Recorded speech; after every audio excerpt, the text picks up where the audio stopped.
The J. Dale Wainwright Unit is a Texas Department of Criminal Justice prison for men located in an unincorporated area of Houston County, Texas, formerly called the East Ham Unit, or, quote, the Ham.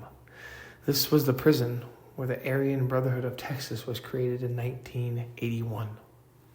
In 1981, a group of Texas inmates asked for permission to start an Aryan Brotherhood chapter in Texas. The original Aryan Brotherhood, created in California some 20 years beforehand, denied their request, but the Texas inmates formed it anyway. The ABT was nonetheless established in the 1980s following the desegregation of Texas prisons and the dismantling of the, quote, building tender, or a trustee system, a system in which prison officials used other inmates to help maintain order in the prisons.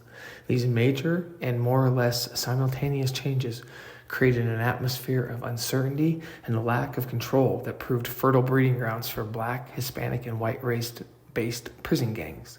These gangs soon became the top predators in the Texas prison system. Fast forward 40-some years, and the Aryan Brotherhood of Texas has become one of the most infamous, violent, and top predators in forms of a prison gang, both inside and outside of prison. Over the 40-plus years, the ABT has been linked to 10-plus kidnappings and over 100 murders, both inside and outside of the state and federal prisons. In 2008, the federal government launched an aggressive 6-year operation that would bring the Aryan Brotherhood of Texas to its knees. Charles Lee Roberts is known as Jive. Larry Max Bryan goes by Slick. Federal prosecutors say they are two of the generals who govern the ruling council of the Aryan Brotherhood of Texas, a violent white supremacist gang largely based behind bars. ABT, a whites-only gang, was founded in the early 1980s. Its 4,000 members show their allegiance with swastikas and other tattoos, some inside their lower lips. Many members are current or former convicts. Slick Bryan, for example, has been in prison for nearly 22 years.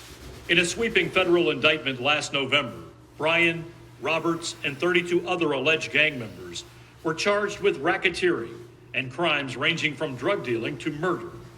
Lanny Brewer was the Assistant Attorney General who led the crackdown. Today's indictment represents, ladies and gentlemen, a devastating blow to the leadership of ABT. But this new report from the Texas Department of Public Safety says the Aryan Brotherhood of Texas remains a dangerous threat, with a large membership presenting a consistent level of violence and other criminal activity. ABT makes money selling methamphetamine both inside and outside of prisons.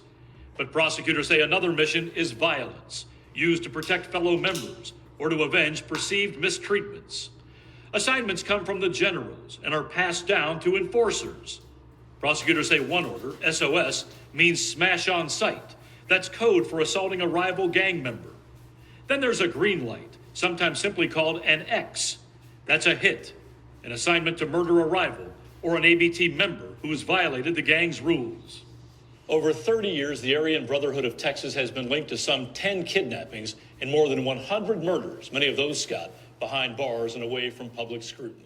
Bob, thank you. More than a dozen people here in Corpus Christi have been arrested as part of an investigation into the activities of the Aryan Brotherhood of Texas. Federal indictment accuses the 14 suspects of several different types of crimes. They include racketeering, drug trafficking, conspiracy to possess and distribute drugs, and extortion. All of them are facing up to life in prison. But one of the suspects still on the run. Investigators believe 47-year-old Johnny Glenn Voiles may be up in the Houston area. Several accused of being part of a white supremacy group will go before a Hays County judge tomorrow. 18 people were indicted on a range of charges in a Central Texas crime ring bust. Investigative reporter Erica Proffer tells us what these accusations mean for those involved. If digging through years of video could give you a clue, the racist group Aryan Brotherhood generally stays out of the news. The typically quiet members of the Aryan Brotherhood of Texas, or ABT, made a big stir in Williamson County last week. This is from a story we aired in 2010 when we explained how the Texas branch of the Aryan Brotherhood formed. A little bit over 83, something like that, here in the Alston area. Federal investigators say the group follows a white supremacist belief system with, quote, murderist and racist ideology within Texas prisons. The Texas group formed in the 1980s, and a recent Central Texas bust shows the gang still runs today. 11 of the 18 suspects are in custody, accused of organized criminal activity. San Marcos police said the group stole equipment from construction sites, burglarized buildings, and took goods from vehicles. Investigators say the goods would be sold for cash or meth at a fraction of the property value. At least one, William Shane Lawrence, is a convicted felon, and detectives say they seized multiple guns at his home. The numbers in the Austin area remain steady. What we know about the violent group is listed in this 2013 court record. Court records show a written constitution is distributed to members with a chain of command structure and defined militaristic rank structure. Members attend what is listed as church meetings, where criminal activity was discussed. But looking back can only bring a sense of what's to come. We'll know more about this case as it unfolds in court. For the KVUE Defenders, Erica Proffer, KVUE News. Several of the suspects will be arraigned tomorrow morning. San Marcos police will release additional details on the bust after that arraignment. The Aryan Brotherhood of Texas has one person on the DPS top 10 most wanted list. We'll link to more information about the group online with this story at kvue.com. What's going on, you guys? Welcome back to another episode of Green Lit Gang TV. Much love, much appreciated. Thank you guys so much for checking out the channel. I am literally shooting this in a hotel bathroom. My girl is asleep out on the bed, but we stay grinding. I want to bring you guys content. I got a friend getting married today on Valentine's Day. Happy V-Day to all the couples. If you don't got anybody, who gives a what? Focus on yourself. Keep grinding. Hustle. Stay sober. Stay focused and lock in. Anyway, we're going to be talking about the Aryan Brotherhood of Texas today, and I just did a video on Carl Carver and the murder, and the murder he basically ordered that was carried out from some of his underbosses and just members of the Aryan Brotherhood of Texas on Super Dave Mitchemore and his girlfriend Christy Brown. And the one thing, I really want to get my point across with this gang, that I've done videos on the Aryan Brotherhood of Texas, but what I've really, really come to notice with these guys is they really go after their own. It's almost like these guys take a lot of happiness and pride in just beating the living hell out of people that they perceive that broke the rules or disrespected a member. But again, and I know sometimes I get comments like, oh, you're repeating yourself or stuff, but it's like, no, I really need you guys to understand so much of this is drug fueled. The guy we're going to be focusing on today is a guy by the name of Stephen Walter Cooke, better known as Stainless. And the dude is just a bad dude, man. He's, in a way, he's a badass. He's a gun-toting, tattooed up, just son of a gun. He's a leader. He's a general in the Aryan Brotherhood of Texas at the time. And again, I mentioned this in the first video I just did a couple days ago. I decided to cover these couple stories off an amazing HBO documentary that just came out on February 6th. Basically, it's about the takedown of the Aryan Brotherhood of Texas.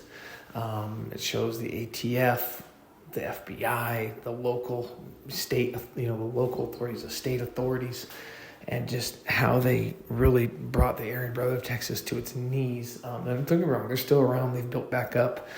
This investigation opened up in 2008. It was a 6-year investigation. Basically, it was 75 members. I think there was a total of like 1,000 years given out when they added everything up. But Stephen Walter Cooke was absolutely one of the main focuses of this documentary and of this investigation. At the time, he was a general, okay? And like we talked about, there's like a wheel with the Aryan Brotherhood of Texas. There was 5 generals that oversee the entire state of Texas. And then under that, you've got, it's just a paramilitary organization like a lot of these major prison/street gangs are. It's just Fortune 500, man. You got the bosses and lieutenants, your captains, just is what it is. And in that documentary, they're interviewing one of the main captains who went by Crash. He's also in one of the news clips you see there. Last name was like Barcanelli or something. And he basically ended up being a snitch. He informed. after he was raided at a motel or a trap house or something, and was looking at even more prison time. And, he's honest. He's like, he doesn't try to say, well, oh, these guys screwed me over, they slept with my woman. He just goes, man, I didn't want to go back. Which, it is what it is. With the Aryan Brotherhood of Texas, it's blood in, blood out. You have to commit a murder or a very, very serious assault to get in. And there really is no getting out. I mean, I'm sure at some point, if you're in your 50s or 60s, 70s, and you want to maybe be, semi-retired, I've known that with like the Mexican Mafia and some of these other big gangs that you can do that. But you're never fully done. You're never fully done unless you do what Crash did or some of these other guys did with this investigation. Now, interestingly enough, snitching and all that is such a big thing for the Aryan Brotherhood of Texas. But it's said that out of these 70 plus guys, over half ended up being cooperators. And you see that with so many cases. Few and far between. I will say this. It's easily 80 to 90% of these cases I read with these big indictments, they all end up cooperating. They just do. So, like we talked about in the intro, over 30 years, ABT has been linked to 10 plus kidnappings and over 100 murders inside and outside of prison. Now, this is the thing. That was an article that was somewhat old, so I guarantee you that number is a lot higher, especially that kidnapping number, because I'm like 10 plus, that's just what they've proven. I bet you that number is well over 100. So, in 2000, we're going to be talking about Stephen Walter Cooke the most, but we're going to be reading from an article here, and it talks about how in 2008 the federal government launched an aggressive 6-year operation, and that's just because the violence that this gang was doing within the in the free world reached something where it could not be ignored. Bodies were piling up, and it was all getting tied back to these Aryan Brotherhood of Texas members. And, you see their pictures on social media. They're heavily tattooed. We talk about addiction. There's that picture. I put up a picture of Stephen Walter Cooke, and you can tell when he's been in prison for a while, he's fat. Basically, he's got a full face. He's shaved. Kind of looks weird without the beard. But you see that compared to when he's on the streets. And I'm not even talking about when he's holding a gun or anything, but when he's on the streets, he's got muscle. He's long, he's lean. He's not too sucked up. It's in the eyes, though, a lot of times. When you just look at the eyes, you can just tell when somebody's very, very high or very, very much under the influence. And with him, he was an intimidating guy. He was long, he was lean, but he was strong. He was strong. You could tell he was strong. And he was a leader, but they said he was a violent, vicious leader. And they talk about, and what I read about is, basically he gets picked up in this case, and they found like cameras and thumb drives and plug them in, and holy crap. One of the big things he got charged with in this racketeering case was this brutal assault that took place on his property. He was also wrapped up in the murder of Scott Freeman. We'll talk about that too, but they were basically having one-on-one fights out there, but then they would take guys that were due to be punished for whatever, disrespect, broke the rules, whatever, and they take them out to Stephen Walter Cooke's property, and if they were out of the gang, we're going to be talking about that, because you get a patch, you get a tattoo, and that tattoo, the Aryan Brotherhood of Texas tattoo, I didn't know this, but it has to be done by a member. So you can't just go to your local tattoo shop and get that. No, the tattoo is going to be done by a fellow Aryan Brotherhood of Texas member. If you are booted out, they will physically take that patch off of you, whether that means cut it out. If you're lucky, maybe they just cover it up. They'll just, none of it's nice. They're not going to nicely do it. It's going to hurt. But mostly, they're going to blowtorch it off your skin. And there's a lot of images and pictures and stuff. I can't show it on here. That you see guys, half of their sides, they look like intense burn victims. They look like they were involved in a house fire, a structure fire. It's absolutely brutal. So we're going to be talking about this. We're going to be reading from this article. So, in a cell phone confiscated by police, Aryan Brotherhood of Texas General Stephen Walter Stephen Walter Cooke poses with 2 stainless steel .45 caliber pistols aimed straight ahead, a finger on each trigger, barrels locked and loaded. That's that picture where he's got the purple bandana. Authorities contend that he later used one of those pistols to shoot an Aryan rival in the head. In another picture, he clutches a daunting .50 caliber style rifle, and one more, he holds a modern street sweeper, a 12-gauge shotgun fed by a drum of about 20 rounds. And that's true. I will say this. These guys and their weapons are no joke.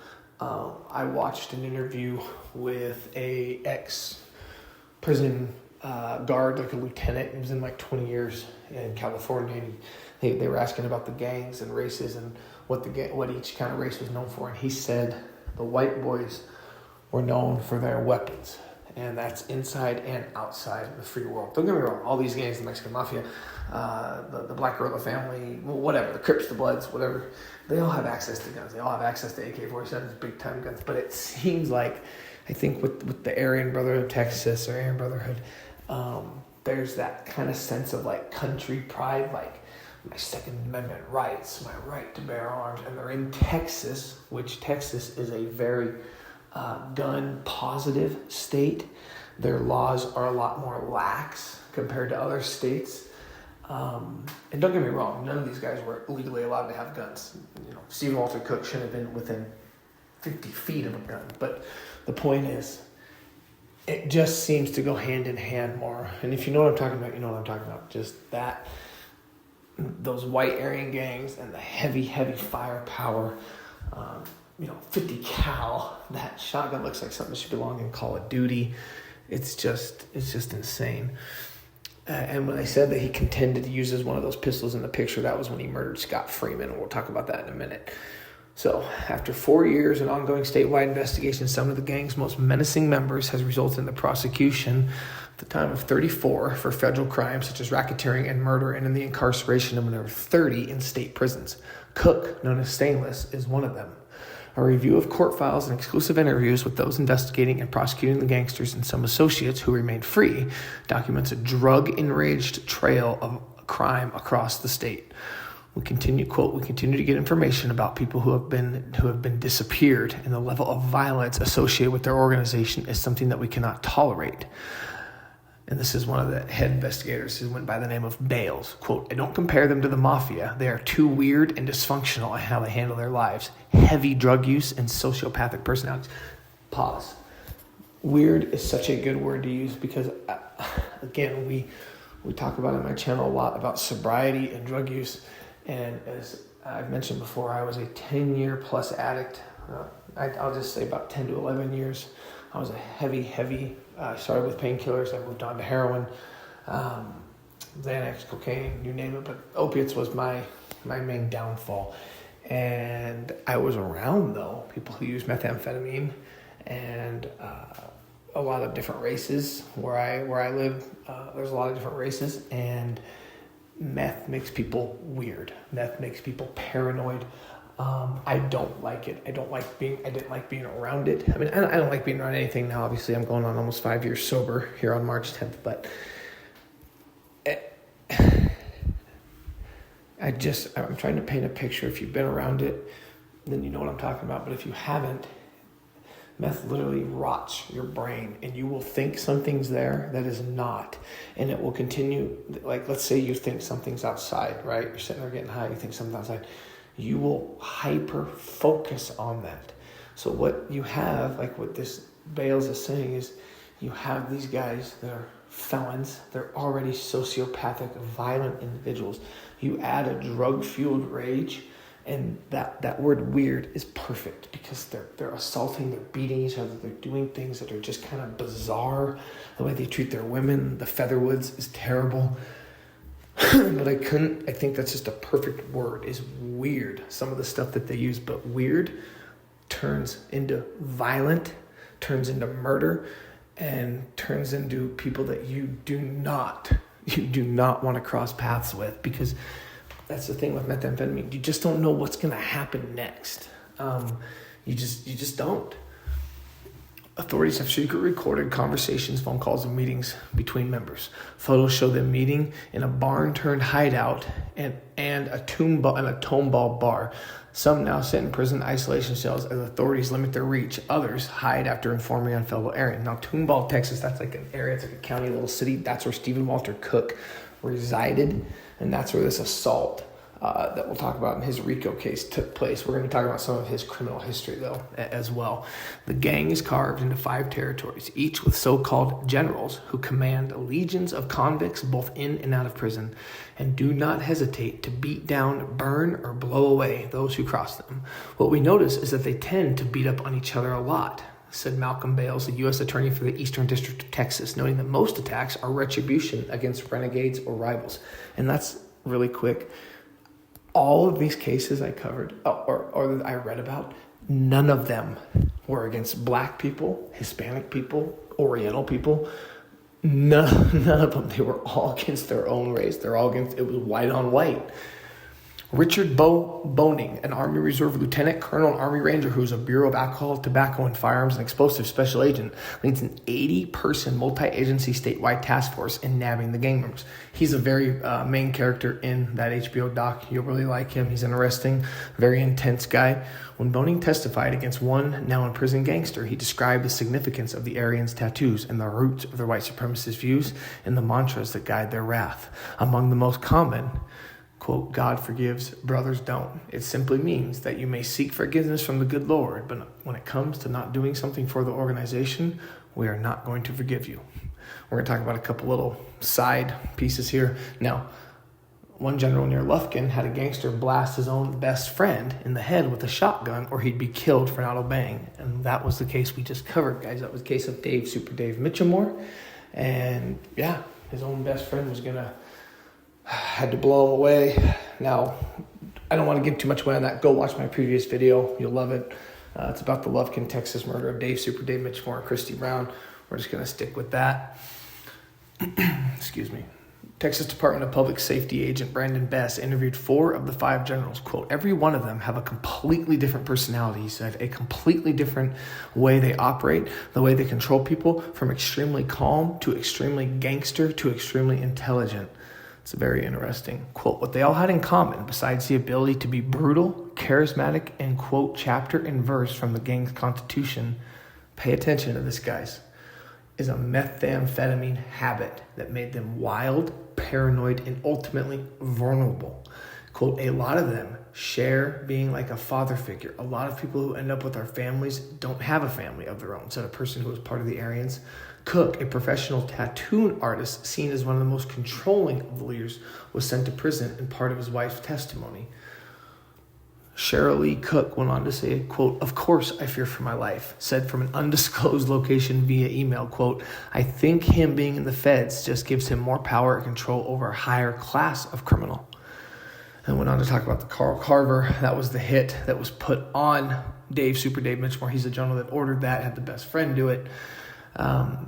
Now, Terry Sillers, who goes by Littlewood, was busted after using a Harley-Davidson motorcycle to lead Fort Worth area police on a chase broadcast live via news helicopter. I'm trying to get the video up on that. He ended up flipping. That's a very popular video. He's doing like 100 down the highway. He ends up turning confidential informant, all right?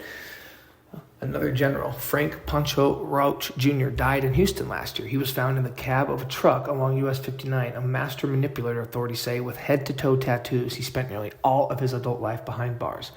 Quote, he was the gang's general of generals, but is believed to have died of natural causes. He was under the investigation at the time of his death. And then another one, Larry Slick Bryan was sentenced to 30 years in a state prison on a Bexar County drug charge and is to be released next year. He is now the gang's most senior general, a position even more powerful in the streets. It's absolutely crazy. But Stephen Walter Cooke, guys, I would say when they were referring to intelligent, calm, mean, he's going to be the mean. He's going to be the aggressor. It talks about his wife saying, and really quick, because he got sent to the feds now, and this is true, a higher class of criminals. These guys, their goal is to get there. The minute they hit the street after being released, there's no thought of, I'm going to turn my life around. I'm going to try to stay good. I'm going to try to go on the state now. There's thought to How can I keep out of prison? How can I be a better criminal? But at the end of the day, I cannot hammer on this enough. The methamphetamine changes everything. The methamphetamine changes everything. And all bets are off once the drugs start flowing, and they flow. And in that documentary, you will see, Stephen Walter Cooke was an IV drug user. He was meth, heroin, it was everything. But he was an IV drug user. The guy stayed high 24/7, stayed violent 24/7, loved guns, loved control, loved power. So we're going to talk about a little side note of how vicious they are, okay? There was an article back in September 20th, 2016 that the NPR was able to actually talk to a senior major in the Aryan Brotherhood of Texas who went by the name of James Jones. His name was Chance in the gang. The highly exclusive all-white criminal organization rarely talks to outsiders, least of all to members of the press. But NPR's John Burnett spoke with James Chance Jones, a senior major in the Aryan Brotherhood of Texas. Jones' job was to decide what disciplinary actions should be taken against gang members that were suspected of crimes against the organization, snitching to the cops, forgetting the group's creed, or ripping off another member. Burnett says Burns had been sitting, and pay attention to this, had been sitting in administrative segregation on lockdown for 23 hours a day for the past 2 years. Burnett, quoted, was saying, "I suspect he was really bored and wanted to talk about the family that he's been a member of for many years." Now, I will say this. I read this in a separate article. Quote, when you're an Aryan Brotherhood of Texas member, you get arrested and go to the Texas Department of Corrections. A one-man cell awaits you in state prison. Any confirmed member of the gang who is sent to the Texas Department of Criminal Justice is required by TDCJ to serve his entire sentence in a one-person cell administrative seg, where he is locked up for 23 hours a day and is at all times kept away from the prison's general pop. Prisoners in such cells even eat their meals in isolation. And then it goes on to talk about the organization calls itself a family and a brotherhood. Burns' nickname is Chance for, quote, the last chance tattoo he wears on his neck, right below his chin. Burns explained it to Burnett, quote, by the time they send me to see you, it's your last chance. These guys are very proud of their titles and what they're known for. Quote, here we are in this high-security prison in South Texas. They bring him in handcuffed. He's just all buffed up because all he does is do push-ups all day in the cell, Burnett says. Quote, he's got a swastika's tattoo from his neck down. They put him in this kind of 19th century cage with big black bars, and he's got this grin with his meth mouth. Meth mouth is going to be your rotted teeth, your gums.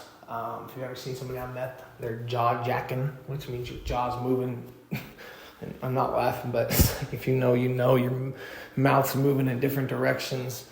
And it's just like a drug that lies to you because you think, man, you're a stud. If you're a girl, you think I'm beautiful. If you're a guy, you think I'm a stud. I'm the man. When in reality, people are going, oh my God, go to bed.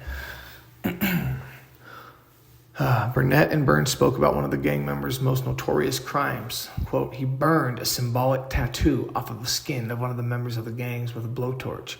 Burns, this is the interview, Burns, that patch on his side, I burned it off. Burnett, with a blowtorch?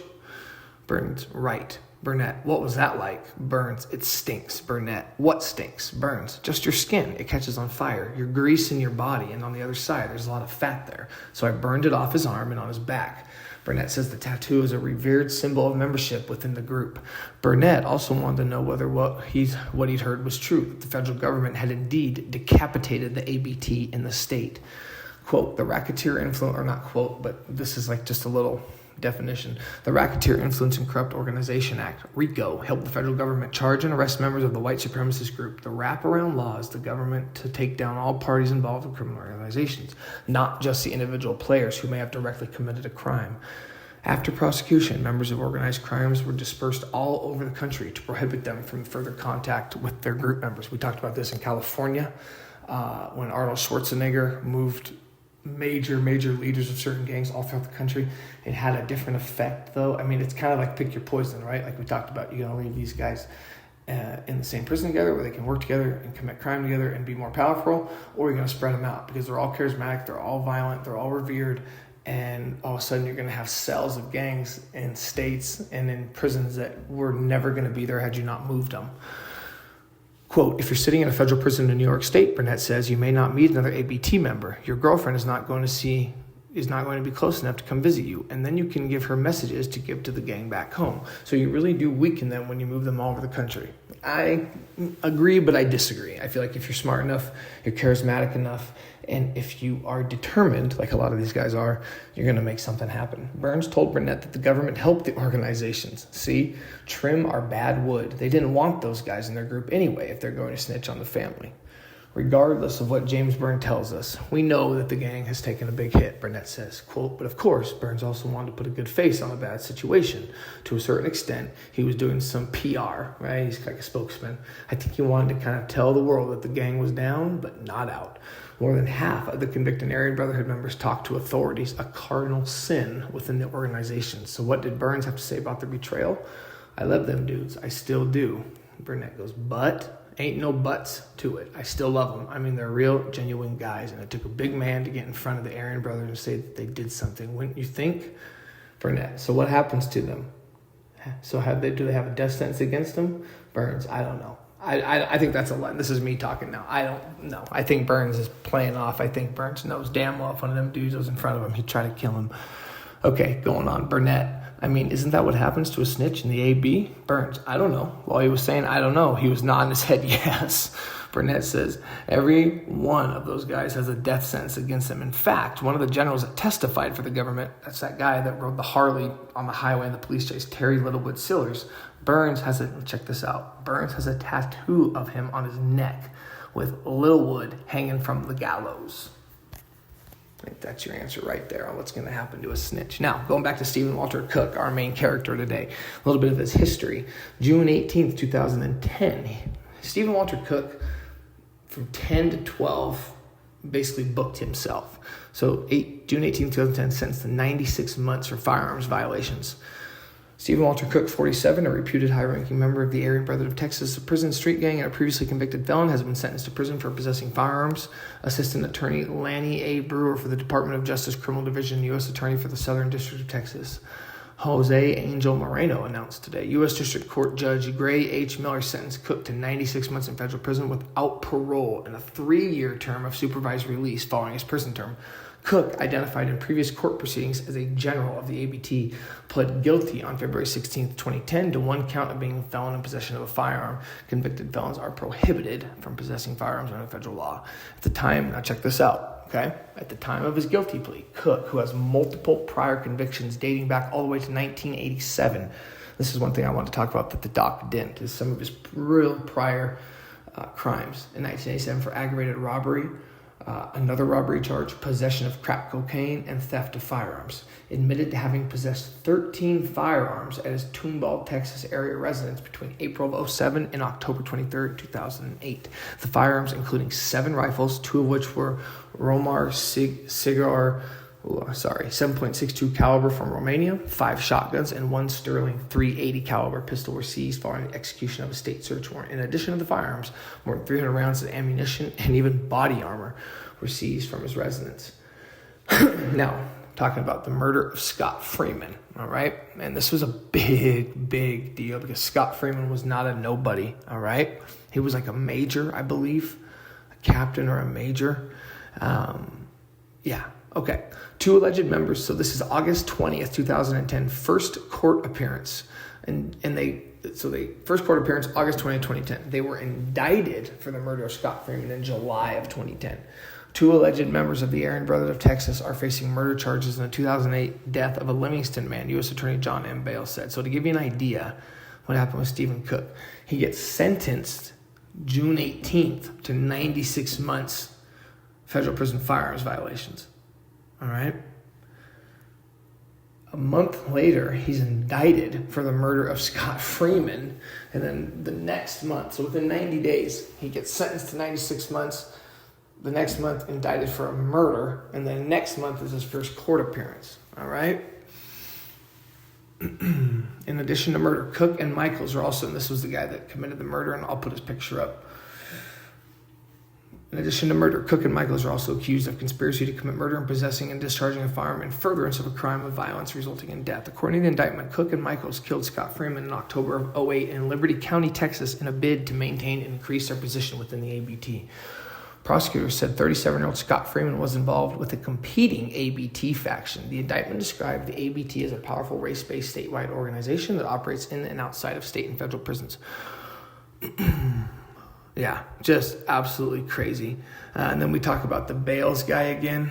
All right, John Malcolm Bales. He was the U.S. attorney on the Eastern District of Texas, so he's acting on behalf of the government. All right, his resources are endless, which means money. His money is endless. He's got all the cooperation. You've got the ATF, the guy that's in the dock. These guys are really, really coming after these guys. Bales pledge, and this was his pledge basically, we will not rest until they have been brought to justice, every criminal in this group and this criminal segment. Bales pledged following an announcement that 2 people have been indicted on federal charges of racketeering and crimes related to the October 12, 2008 execution-style murder of Scott Freeman, whose body was found beside a lonely stretch of FM 787 east of Cleveland. He had been shot 6 times at close range with a .45 caliber pistol. The 15-page, and that's that one picture where Stephen Cooke is with the purple bandana, and he's got him aiming, and he's glaring at the camera. The guy knew how to take some pretty intimidating pictures. And if you talk about like propaganda and things that these gangs use, and they're always thinking, when you see pictures like that, if you're a young up-and-comer, if you're just a young kid who's lost and wants a brotherhood, you're white, or you're feeling like nobody cares, and you see stuff like that, and you see a Stephen Walter Cooke who's a tattoo artist, he's got girls, he's got money, he's got guns, he's got drugs.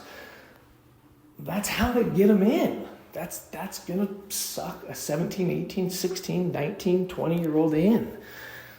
It just is what it is. This guy's almost 50. He's well-spoken, he's big, he's scary. He's doing tattoos. I mean, it's just, he's not the kind of guy you're gonna tell no to, all right?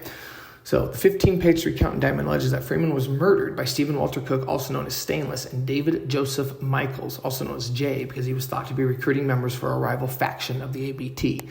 The defendants sought to maintain and increase their position within the ABT by murdering Freeman and by committing other related criminal activities. Now, what I saw on this case is that Freeman was basically playing both sides. So he's rolling with this rival faction, recruiting members, but he's also telling Scott that, no, man, I'm with you. Or he's telling Stephen Walter Cooke, hey, man, I'm with you. Scott Freeman's telling Stephen Walter Cooke and Michaels, hey, no, man, I'm with you guys. We're going to do it this way. Well, then he's flipping to the other side.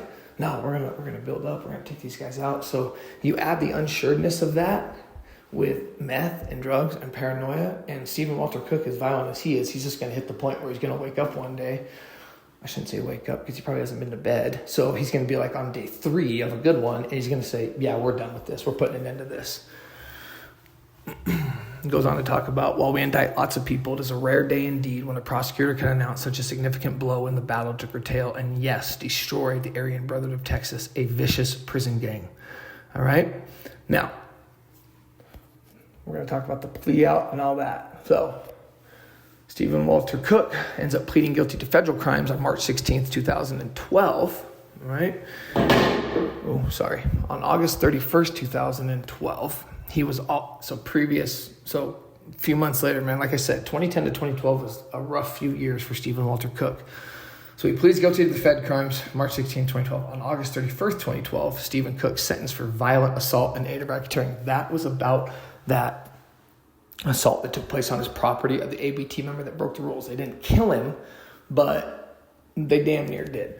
So a high-ranking member of the Aryan Brotherhood of Texas was sentenced today for his role in an aggravated assault that took place in Toonville, Texas in September of 2008. Stephen Walter Cooke, who was 48 at this time, pleaded guilty on March 16, 2012 to racketeering aggravated assault for his role in the beating of an ABT prospect member. Cooke got 87 months on that charge. So remember, 2010, he gets the 96 months, all right?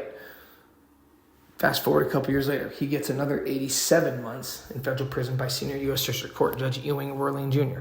This sentence will run concurrent with the life sentence that was imposed on him on May 3rd, 2012 in the Eastern District of Texas in connection with Cooke's role in the 08 Liberty County, Texas homicide. All right, that's where they killed Scott Freeman. So